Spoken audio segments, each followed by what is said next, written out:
And we're ready. Go ahead, sir. Hi, everyone. Thank you so much for joining us. My name is Kevin Van Ostenbridge, and I am your Manatee County Commissioner for District 3.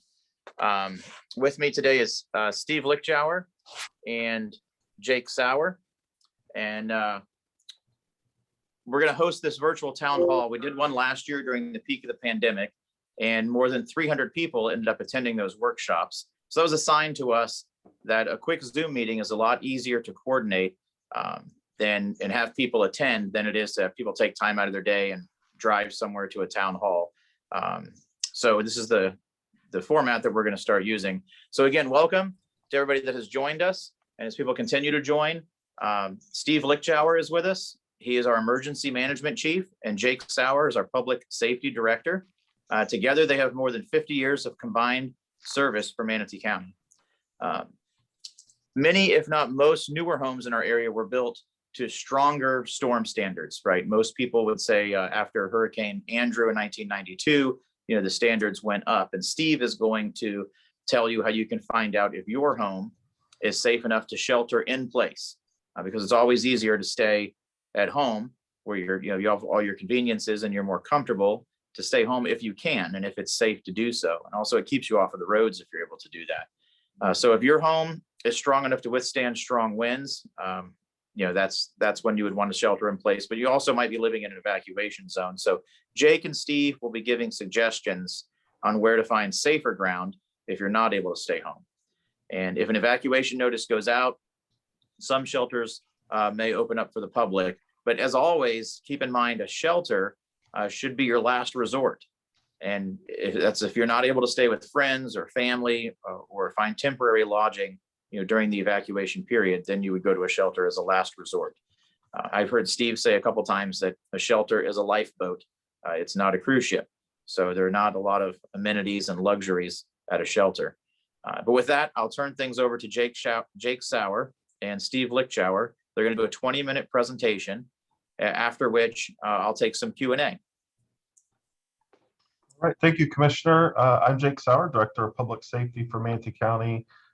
Steve's going to go through a quick presentation like the Commissioner said, and then at the end we can answer any and all questions you might have or point you in the right direction for some questions or supplies you might need to purchase. So with that, Steve, go ahead.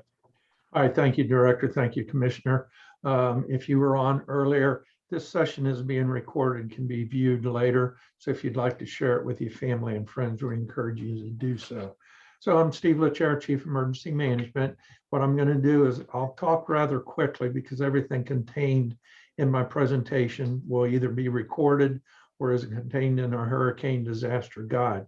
So a quick overview, we're going to talk about knowing your home, and that's the strength of your home, knowing your levels and evacuation levels, evacuation tips, preparing your home, sandbag and shelter locations, and when to call 911 and when to call 311. So last year, hurricane season was very busy. If you were in the area, we saw almost double the named storms and almost double the amount of hurricanes. It was a very record-breaking year. One thing is, and you'll hear me say this several times, two things. It only takes one. Hurricane Michael in 2018 in the Panhandle, those folks had only seen or had not seen a major storm in over 100 years. So please don't become complacent. And I'm going to talk about not being so cued in on exactness of dates, because I'll talk about that in a few minutes. We're already seeing the second named storm of the season, and we're 15 days into the season. So that's not looking really good, but again, it only takes one. So 2021 hurricane season, again, these are predictions this year based upon science. This year, they're looking at a little above normal season. So we'll probably see 15 to 17 named storms, 8 or 9 hurricanes. So again, these are predictions and this is science. So as we go through the season, some seasons turn out to be slower. Last year was busier, but again, it only takes that one. So this is the name of the storms this year. Anna, we've already had. Bill is currently out there. So if we run out of names, go through Wanda. Up until this year, they used Greek names. This year, they're going back to a regular names. Probably same reason I had a hard time pronouncing some of those Greek names. So whatever, we hope we don't see many more, but we're going by history, and I think we will. This next chart is a 100-year chart of when hurricanes have occurred. A hurricane has occurred every month of the year. I'll say that again. Every month of the year, there has been a hurricane, maybe only one, or I should say tropical storm or hurricane.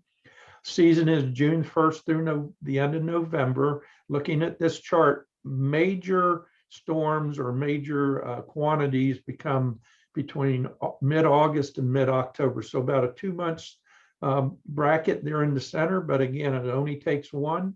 If you remember, Hurricane Irma almost hit it dead on a September 10th to the 11th. So again, this is just a chart of the last 100 years.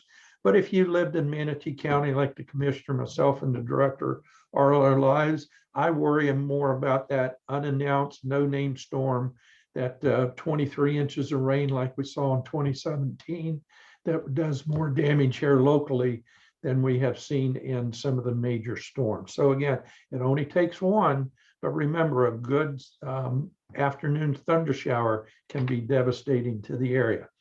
This is something that has just come up in the last few years.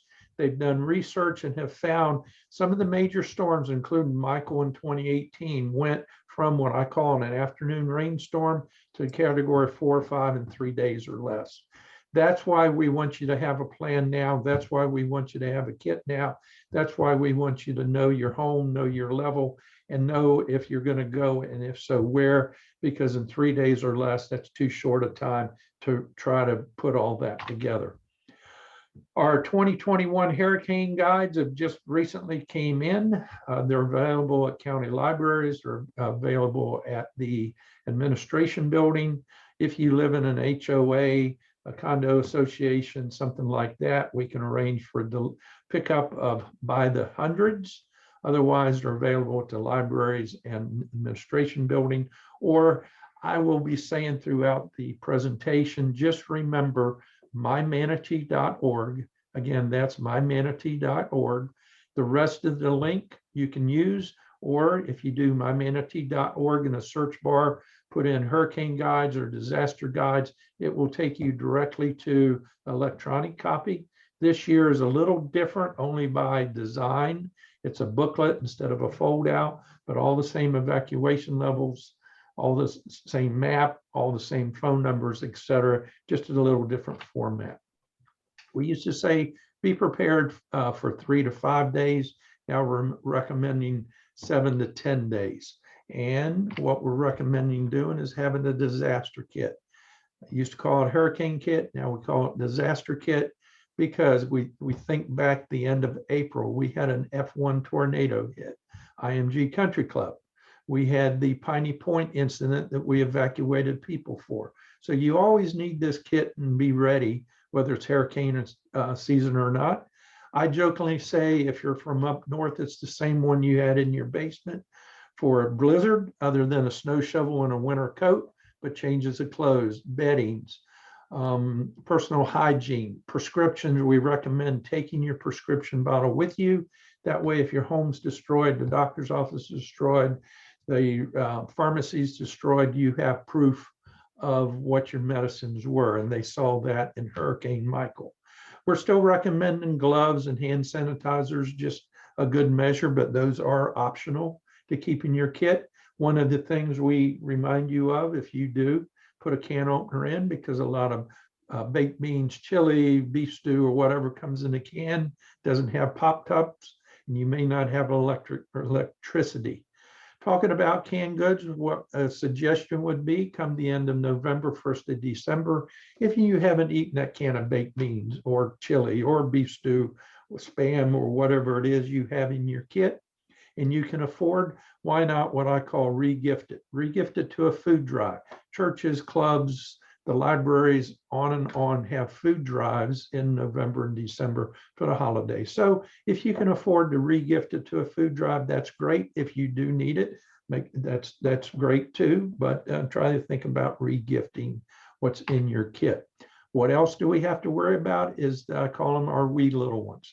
Some of you may not have little ones at home, but you may have children or even children, grandchildren, great-grandchildren, nieces and nephews come visit you during the summer months, because you know what? We live in paradise. We live on the Gulf Coast of Florida. Great place to visit, wonderful beaches. When do the wee little ones come to visit? Summer months, when a hurricane, summer months.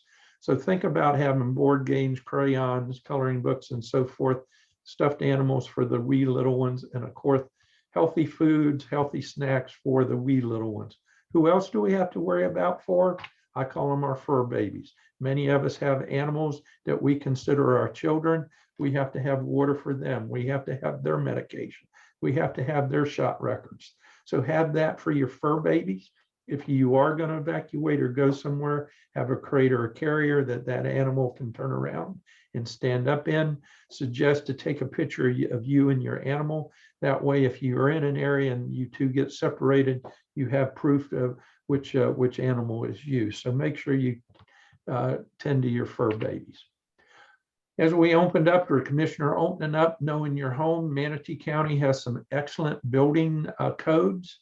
So by this chart, if you want to jot it down real quick, if your home was built after 2012, they withstand 150 mile an hour winds, 2002 to 2012, 130 mile an hour winds, and older than 2002, 110, and maybe lower if you live in the remote areas. So those are important to know when a storm's coming through, whether it's a tropical storm or a hurricane. But this is what we're saying is if you live in a newer home, 2002 or newer, 130 miles an hour, my goodness, that's quite a storm. So your home, that's not saying that you don't live in an older home that has a roof replaced. When I talk about replacing your roof, I'm not talking about the pretty shingles. I'm talking about, was it strapped down? Did it meet the code of a higher speed, or did you just replace shingles? So this is a rule of thumb, a good guide to tell the strength of your home. In a few slides, I will show you how you can tell what year your home was built. We evacuate for two reasons. One is storm surge, and storm surge is that wall of water coming in off the Gulf of Mexico or up the bay into the river, that wall of water coming in. That's not the flooding that we get from the rain, but that's a wall of water coming in off the Gulf. The second reason is low-lying areas and people that live in manufactured home, mobile homes, RVs, and boats. They're just not built for wind and so forth. You know that even in a good 30, 40 mile an hour wind, you can feel it. So no matter what area you live in, if you're in a manufactured mobile home, you're automatically in level A. So know that when we say level A, that if you live in a manufactured home or mobile home, you should evacuate also. That's why we want you to have a plan. That's why we want you to know where you're going to go now, so you're not trying to decide. Homes, newer homes are usually have shutters, or you can add shutters, hurricane windows. My home, we still use the old-fashioned plywood. Secure your home, secure your garage door. My garage door has a better wind standard than my roof, but the garage doors are good. You can get those reimbursed. Something I want to remind you of is preparing your yard. A little picture here shows lawn furniture, but pick up chairs, bicycles, planters, barbecue grills, because those sitting out in high winds could become a projectile either through your bay window or someone else's window if it's left outside. Make sure your car is gassed up, because if you do have to go somewhere, you're competing with gas lines with everyone else in the area. So a lot of questions about generators. This is not to be funny, but what is it that you're wanting to power? Are you wanting to power your refrigerator and a light, or are you wanting to power your entire home? So with that said, if it's a refrigerator and light, you can get probably a hand-carried one, Walmart, Home Depot, Lowe's, Amazon, and a few $100s. If you're wanting to power your house, just like you are today, air conditioners, washer, dryers, oven, then you would need a $10,000 to $20,000 generator. Cheaper ones are run off of gas, permanently installed are off of LP and natural gas. Speaking of gasoline, we want you to be very careful refueling your generator. Make sure you shut it off when you refuel, and make sure they're ventilated. Don't put your generator in your garage, your lanai. You need it ventilated. People do die from carbon monoxide, so be very careful and decide on what level you want a generator for. Hurricane Irma, or Tropical Storm Irma, when it came through, we had people without power anywhere from hours to over 2 weeks. So again, that's a personal decision of what expectations that you need. First responders, they quit responding fire and EMS at 45-mile-an-hour winds, sustained winds. Law enforcement at 55. It's just not safe out there. Things begin to fly. As you see in the lower picture, some wood, traffic light signals could fall, trees come down, so it's not safe out there. Looking at the picture of the police car in Katrina, what I caution you is, do not drive through flooded roads if you cannot see the roadway.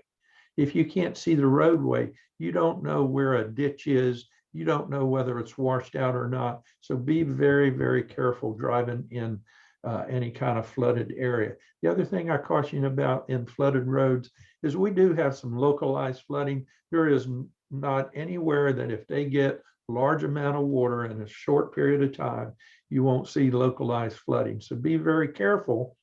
But if you are going to drive through cautiously and slowly, where you don't cause wakes going into people's homes.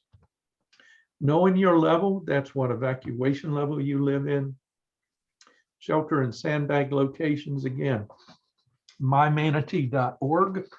And then you could put in know your level, or sandbag or shelter locations, or you could use this full link.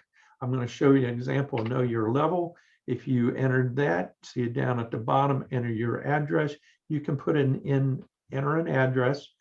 Please pass this on to family and friends, and they can see what evacuation level they live in. This is one of about 6 blocks. If you see right at the top, it says evacuation C and D.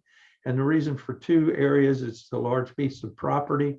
I would yield to the lesser, because it depends on what way your driveway is and how to get out. But put in an address anywhere in Manatee County, and you can see what evacuation level you or family and friends live in. And then again, remember, mobile homes and manufactured home is automatically level A. As far as the strength of your home, you see about 3/4 of the way down as an asterisk, year built. That same website comes off the tax appraiser's records, and we'll tell you what year your home was built. Again, going back to that earlier slide, this is a guide to how strength of a home you do have. Then if you put in shelters or sandbags, what you see on the screen looks like little black sandbags. I jokingly say they look like pineapples. Those are established sandbag locations. In black, they're closed, obviously. Red, they're open. Island communities and cities set up separate sandbag locations. And when they get set up, we and them both put out through social media and the media where those additional locations are. Manatee County does set up other locations. So we will put that out by the media and social media. But this is a good guide of where sandbags are. Also on this particular link is schools. Red is closed. We have no shelters open at this time. If they're green, they're open.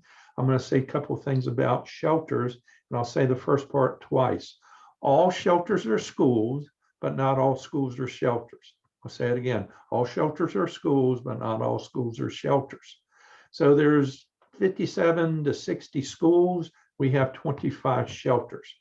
What we want to caution you is that we do not open all 25 at once. We open 3 and 4 in a phase, depending on strength of storm, route of storm, direction it's coming in. We will open 3 and 4 at a time. We always open pet-friendly shelters also. So if you must evacuate, we ask you to evacuate tens of miles, not hundreds of miles. And if you must go, we ask you to go out of the evacuation area. So if you know somebody in Myaca or Parrish or Ellington out of evacuation area, go there, because if you're driving hundreds of miles, you're competing with the same road space, same gasoline, the same phone, food, the same shelters that they are. And anything like Hurricane Irma, a friend of mine went to Atlanta. He procrastinated. Instead of an 8-hour trip, it took him 18 hours. So if you are going to leave out of the area, leave early, because you are competing roadways, gasoline, food. So if you do have to evacuate, think about going to family or friend, like I said, the Parish area, Myaca, etc. Shelters, as the commissioner said, we say it's a lifeboat, not a cruise ship anymore. It's more like a kayak, but it is a safe location. It is a safe location. You do get fed. But if you look at this picture, you have to bring all your own personal belongings, your own chair, your own sleeping bag, your own mattress. You do get fed, and it is safe. So it is a last resort. If you can go somewhere else, we encourage you to do so. If you do need to go to a shelter, go to a shelter. It is a safe location. So we encourage you going somewhere else. But if you have to, it is there to serve you. 25 shelters this year. We are only using 22 because 3 are not closed, but are not usable because of remodel and construction. Out of those 22, 3 are pet friendly. And then we have 2 special needs shelters, and both of those are pet friendly shelters. Speaking of special needs, 3 categories: oxygen dependent, electrical dependent, Alzheimer, and dementia. We ask you to register now, or have your family and friends register now, because again, mymanatee.org, in this case, it's easy needs, or mymanatee.org, search bar, special needs.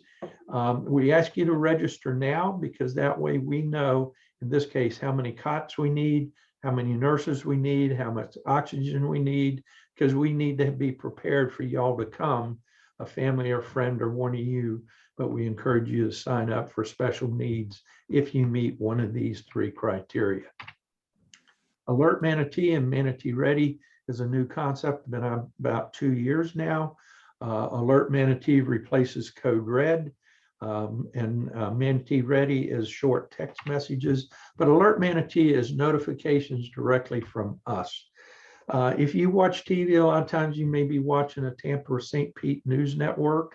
They're going to say it's raining cats and dogs in Wesley Chapel, and you may be down in Whitfield Country Club playing golf. So great news stations, but they can't cover the entire area with everything. So Alert Manatee, you can sign up now. We have doubled our subscriptions already from what we had in Code Red. Get evacuation orders, shelter openings, boil water notices, any major weather alerts directly from us. Manatee Ready, we were using that on the onset of COVID, putting out messages, of safety messages, but it's short text messages.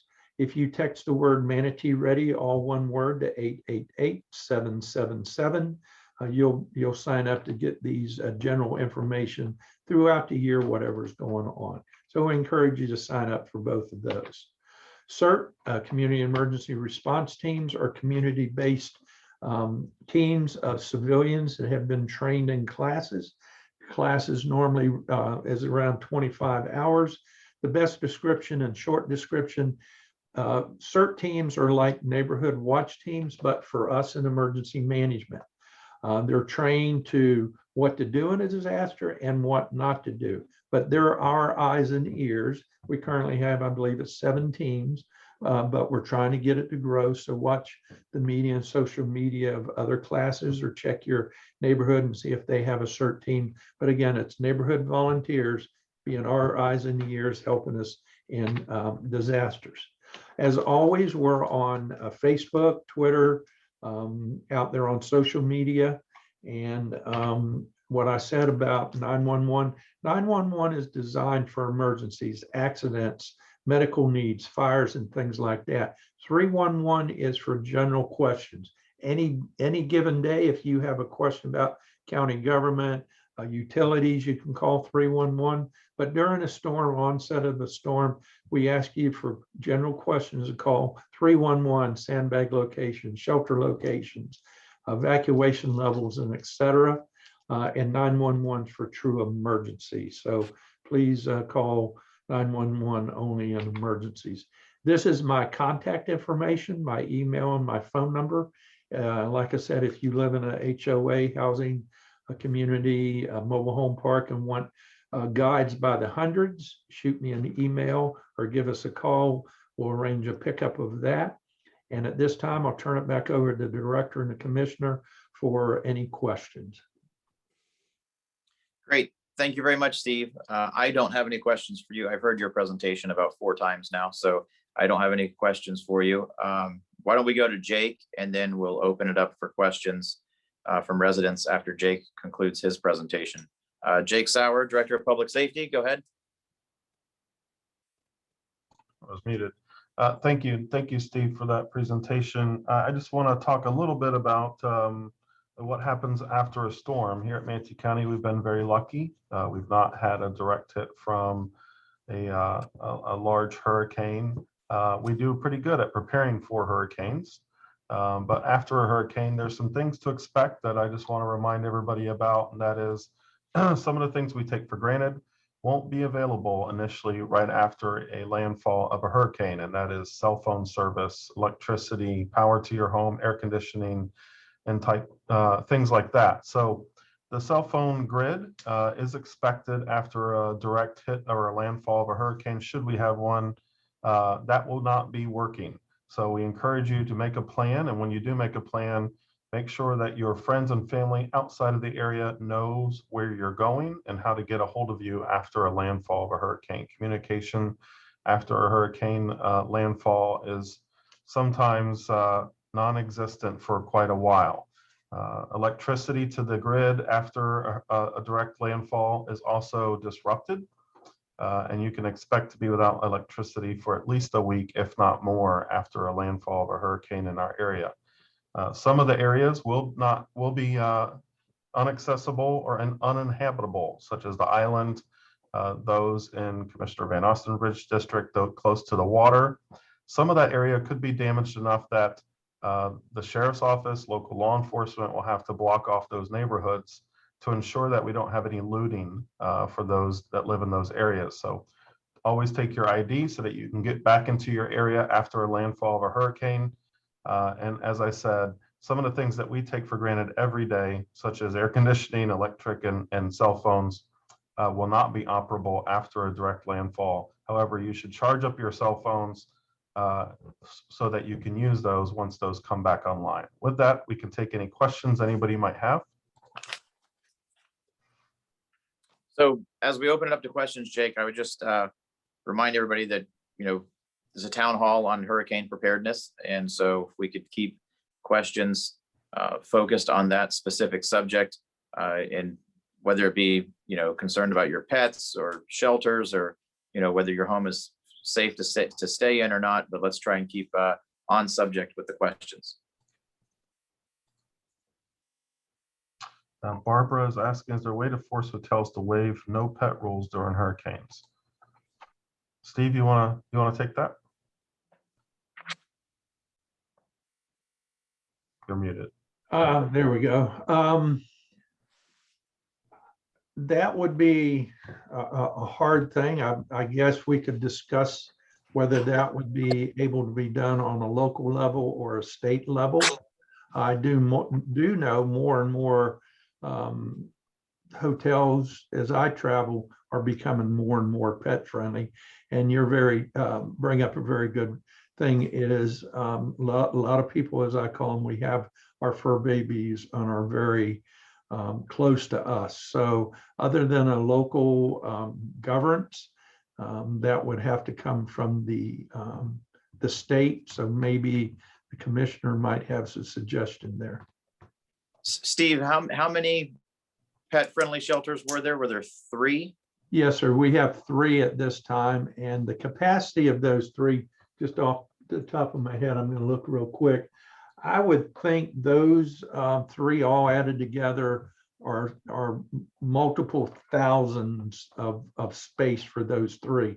And we do know that during Irma, when it got to be a major storm, the governor did waive that every shelter took pets, but we're trying to minimize because there's a lot involved, staffing, cleanup, and et cetera. But right now, the 3 main shelters that accept pets would be into several thousand spaces. Have we run into capacity issues in the past? At those None shelters? that I know of, no, sir. Okay, all right, thank you. Were there any other questions out there, Jake? I don't see any in the chat. If you have, if you'd like to unmute yourself, you certainly can unmute yourself, and you can ask them directly. Does anybody have any questions? And I'll just echo on the question again on dealing with the pets. Yes, the shelters are a last resort, but if you need to go to one and you have your pets, that's what it's there for. We're not saying don't go. We're just suggesting you going somewhere else. And if you do go with your pet's going to be in like a locker room or a side room, unless it's a service animal, then obviously it's with you. That's why we say you have to take a crate to a shelter too. Sure, yeah, I think the point you're trying to make is that you're not going to have any of the accommodations that you have at home, and you're going to be, I would say, less comfortable likely in a shelter. But if you need to go to a shelter, then you should by all means go. Just know what you're getting into. Correct. And in the chat, I see the difference between evacuation zone and flood zone. Evacuation zone is based upon that surge, that wall of water coming in off the Gulf of Mexico. Flooding is more of the rainfall. So as I tell people, if they live near a lake or a pond, that could flood on any given day, depending on. So the evacuation level is that wall, that surge, or wall of water. And flood zones is water coming from the sky. I hope that cleared it up. Awesome. Yep. All right. Yep. Thank you guys so much. Jake, were there any more questions? Nope, there is not. Okay, wonderful. Thank you so much, gentlemen. And thank you to the residents that streamed with us live. This, of course, will be available. If you want to direct your friends or neighbors to go look at it, you can go to our website, mymanatee.org/town hall, and it'll be posted, and they can watch it anytime. So thank you guys so much, and thank you to all the residents who participated as well. All right, thank you. Y'all take care. Thank you very much.